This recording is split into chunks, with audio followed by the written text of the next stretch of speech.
Quranic Arabic webinars. This lesson is about maddah, which is the elongation of sounds.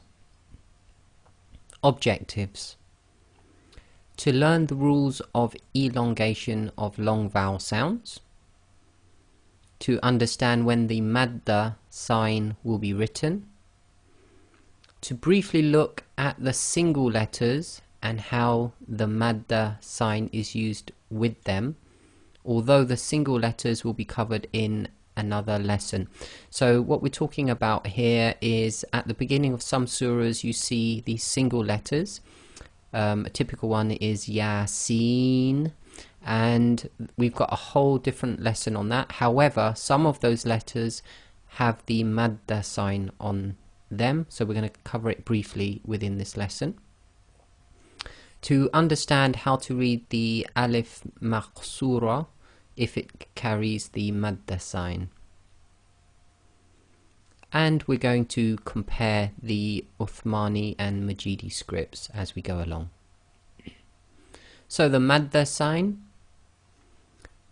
The maddah sign is a small wavy sign. On your keyboards, or in English, this would normally be known as the tilde.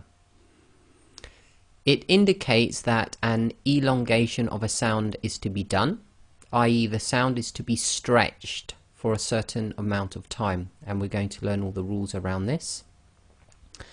So this is the maddah sign on top of an alif. So it's a bit like, or it is rather, the tilde sign that you get on your normal keyboards or in the English language.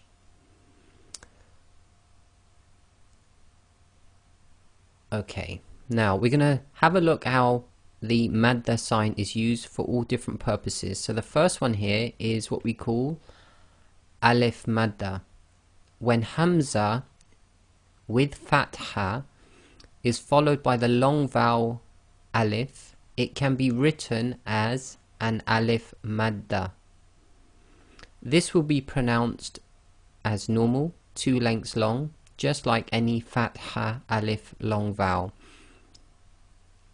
You will normally find the hamza written with the alif rather than the alif-maddah in the Holy Quran.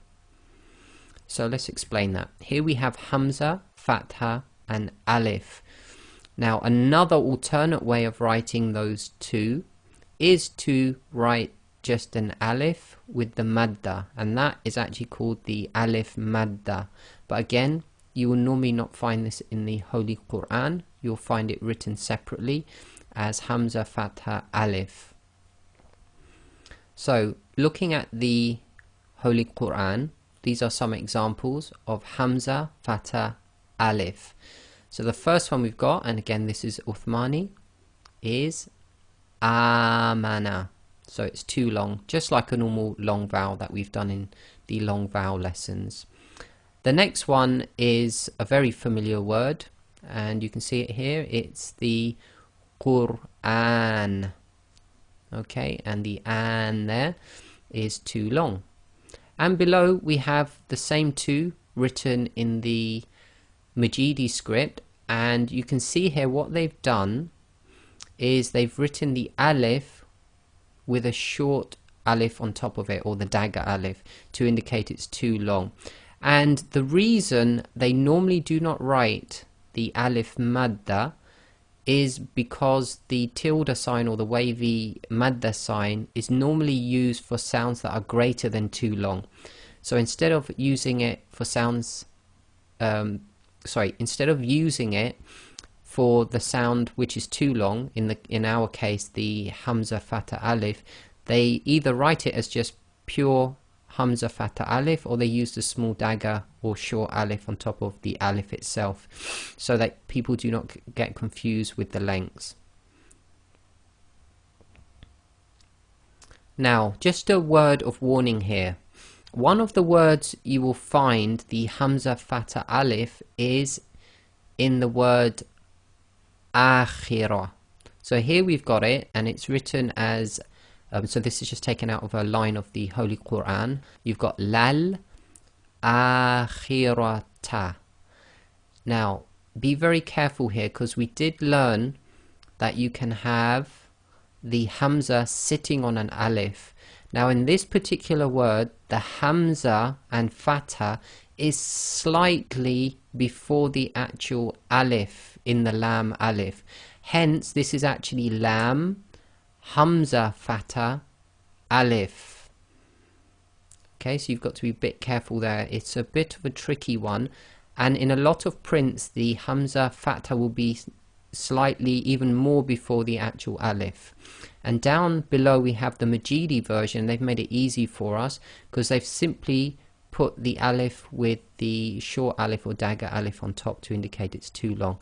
So that first one in the Uthmani script, be a bit careful with that. That is not a hamza sitting on an alif, it's hamza before an alif.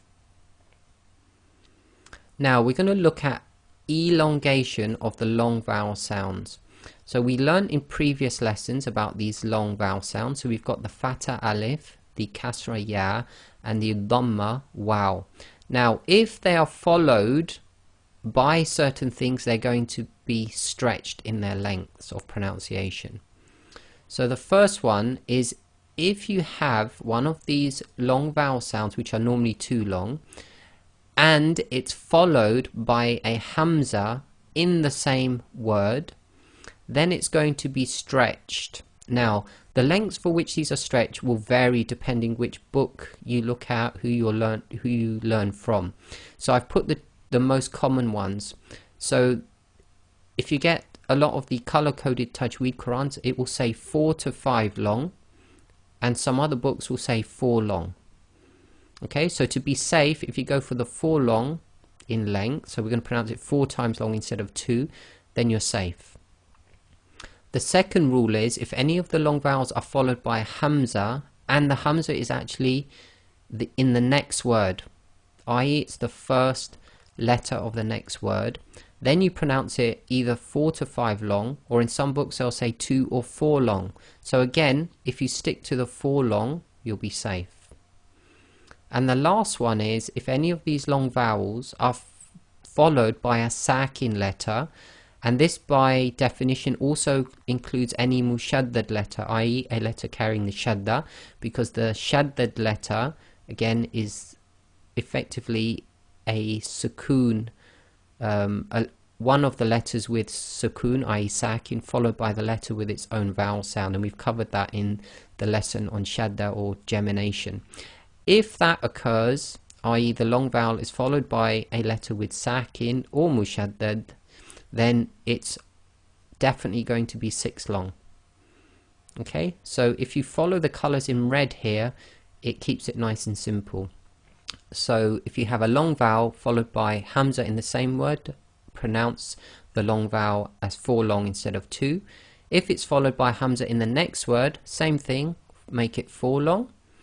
And if it's followed by a letter with sukoon, i.e. sakin letter or a mushaddad letter, then go for 6 long. A note here, elongation can also happen with the alif